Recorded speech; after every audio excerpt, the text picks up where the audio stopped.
Hi, and welcome to the Personal Finance course. I'm Tom Mihawk, and this is our chapter on real estate and other alternatives. I wanted to call this just alternatives, but I wanted to also be able to break out the real estate portion because there's an important distinction to make between owning your own home, for example, and owning real estate as an investment. We've now done stocks and bonds and mutual funds, and so this adds to our investment knowledge of other important investment opportunities in what are called alternatives. And let's take a look at what they are.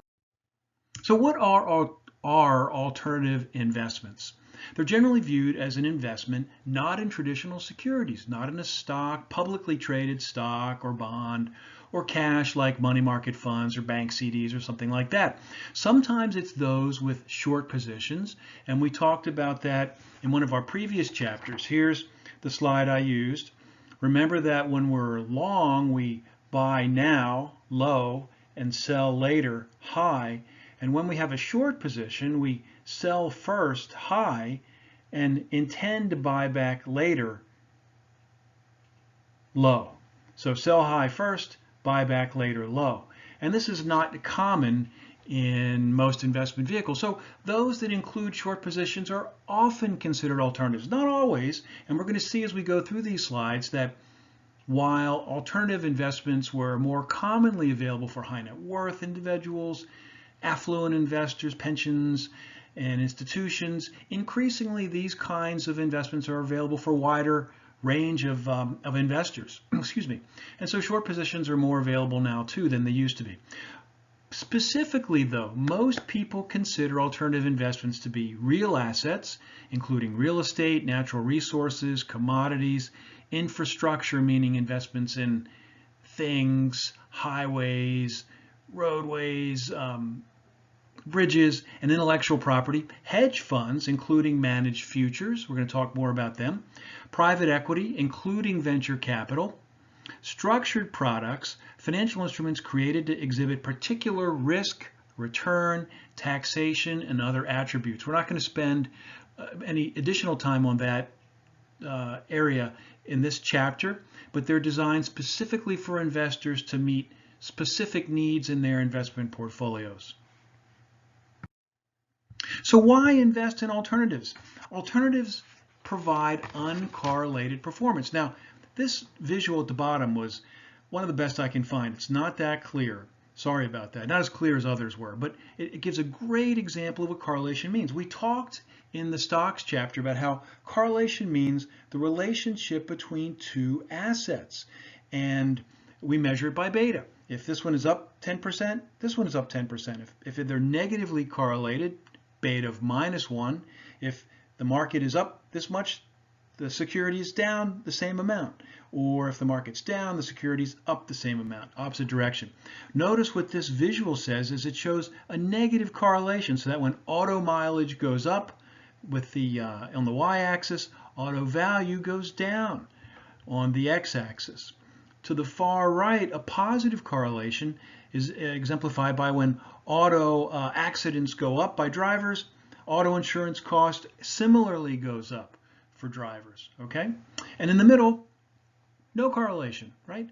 Auto quality gets higher, auto body color doesn't really tell you. Maybe all Ferraris are red, but that's not shown here. What it's meant to show is that color is not correlated to quality. Quality comes in a wide variety of colors. So what we're saying about alternatives is they don't do what the traditional markets do. They move in different directions as they provide important diversifying properties, potentially reducing risk and enhancing returns. The potential for higher returns than traditional securities too. We'll see that private equity, venture capital have, a good return would be 20% or more. Bad return would be maybe less than 10. From a large institution, to institutional investor, pension investment firm, maybe you'd have high teens, but this is higher than the expected returns for stocks and bonds and traditional investments. Now, these investments, alternatives, are available to a wider range of investors, and I think that trend will continue over time. Historically, these were only available for affluent investors or institutions. So let's talk about real estate in the real assets class. Real estate's important because so many people own homes. Many of you watching own a home. So it's the purchase, ownership, lease, or sale of land and the structures on it. The categories include residential homes, individual homes, single-family homes, commercial business uses such as offices, restaurants, and multifamily, industrial business uses such as warehouses, factories, manufacturing plants, and land with the potential for development or land for agricultural uses. Those are the four general categories of real estate investment. You can be a direct or active investor where you actually own the property directly, or you can be an indirect or passive investor where you invest in an entity or a fund that owns or produces investment returns based on real estate. These entities might be a mutual fund, a REIT, real estate investment trust. We're going to talk about that in greater detail later. Exchange traded fund or private equity.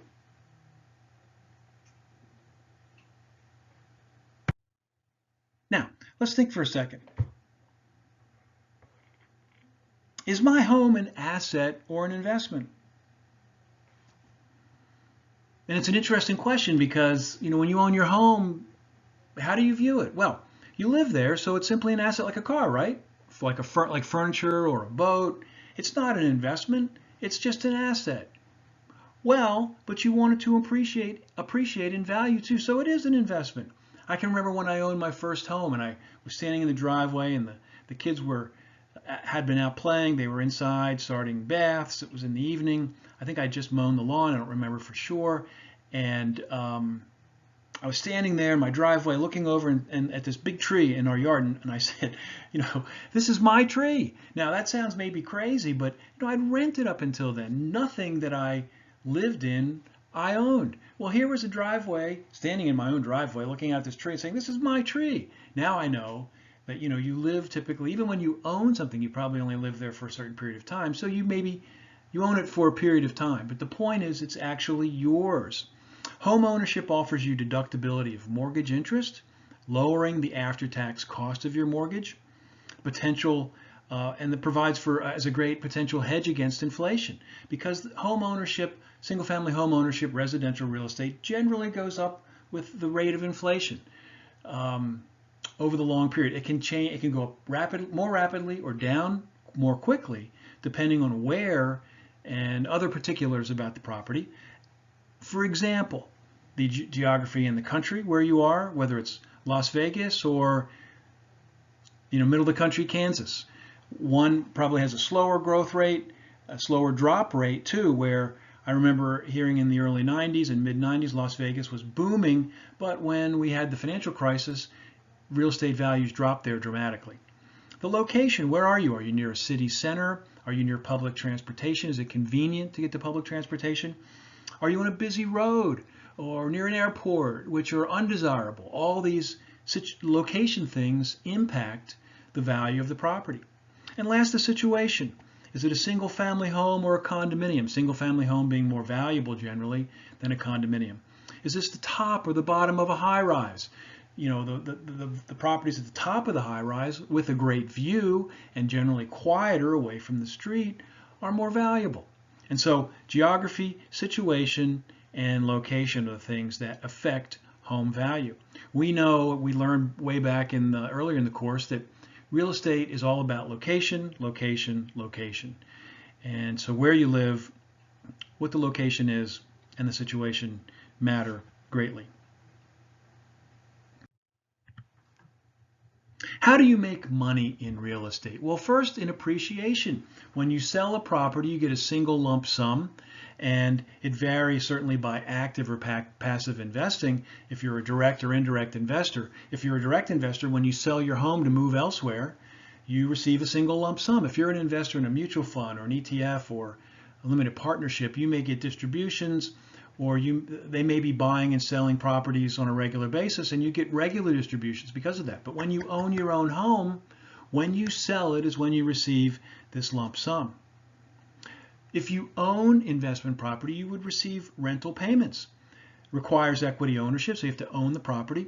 You have to provide hands-on management or delegate, which of course you pay for. There's a potential, therefore, for regular cash flow when you own investment real estate. You take in regular rents. It could be residential real estate, commercial, could be industrial, but nevertheless, you have through the rents that you receive, you have a chance for regular investment income. Returns are not guaranteed, however, and notice, two above, hands-on management means that when something breaks in the middle of the night, you're the one responsible to go fix it. When you delegate it, for which again you pay, someone else goes to fix it for you. But if you're running it yourself, which is probably what you should do when you're starting out, doing it on your own, save money. You're responsible when something breaks in the middle of the night. You can also make money on loan interest payments. They're less risky than equity ownership. They may be secured or unsecured with the property, and they have potential also for regular cash flow. You can also make money by leverage. Real estate has great leverage opportunities. The borrowing permits you to put less of your personal money into the investment and can increase returns. Now, it can also increase risk. Home ownership is a great example. Let's say you buy a home for, let's use an easy round number, $500,000, and you put 20% down, which is $100,000. And let's say the home goes up by 20%. So it goes from $500,000 in value to $600,000, but you've only put in $100,000. Well, now your equity is worth $100,000 more, $200,000 more. So for a 20% increase in home value, you've doubled, you've raised your equity interest by 100% from $100,000 to $200,000. And that's a great example of how leverage, which is common in real estate investing, helps your returns. There are tax benefits, the deductibility of the mortgage interest, depreciation and expenses such as property taxes, maintenance and repairs. It has to be on income producing business properties to get these extra deductions, not the mortgage interest on a personal home mortgage, but depreciation, expenses. Let's talk about depreciation for a second. When you have an item like this computer right in front of me, right? Let's say its useful life is 5 years. It wears out presumably over 5 years. The IRS allows you to deduct against your taxes, meaning reduce your taxable income, thereby reducing your taxes. 1/5 per year. If the useful life is 5 years, 1/5 of the value of the computer per year. The IRS is basically giving you a tax deduction, which you could use to replace this computer after 5 years. In real estate, it's 27.5 years. And these depreciation expenses are a great way of reducing the taxable income you show and thereby reducing the taxes. The benefits are available in real estate ownership. You can't do that with a personal home. You have, again, mortgage interest deductibility, but not depreciation. So this is a valuable tax preference. And the tax benefits are limited to the income you receive. You can't have more tax deductions than the income you received on the real estate investments in your properties. This is the end of the first section of this real estate chapter. I'm Tom Mihawk, and we'll be back in just a minute.